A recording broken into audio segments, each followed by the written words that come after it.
climat aujourd'hui était très, comme souvent, mais riche, positif, constructif, et avec des positions là, qui se sont bien exprimées et radicalisées.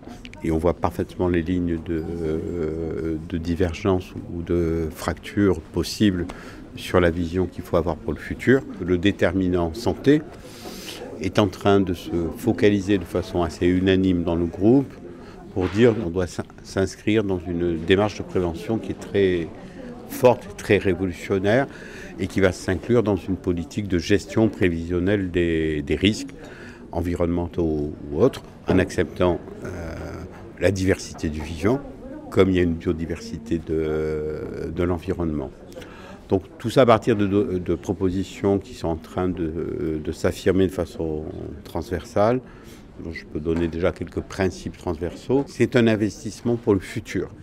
Donc quand on investit sur le futur, on investit dans la recherche. Ça doit aller de la recherche sur la personne malade ou de la personne qui risque de devenir malade à une recherche très fondamentale et qui intègre les données de la rencontre avec des événements environnementaux. Le deuxième déterminant qui commence à apparaître de façon transversale, c'est la rigueur dans l'observation en matière de santé.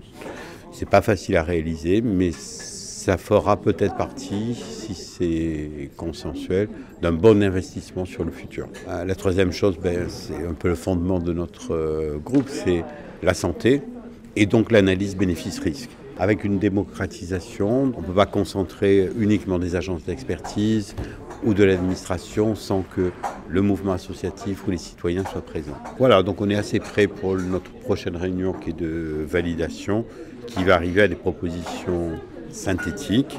Les choix de priorité, ils seront guidés par la nécessité de ce qui est le plus important pour la santé, pour le plus grand nombre. Et l'idée, c'est aussi de se dire c'est un très bon investissement. C'est un investissement pour le bien et si on peut avoir un esprit d'avant-garde par rapport aux enjeux européens ou mondiaux, on aura bien rempli notre mission.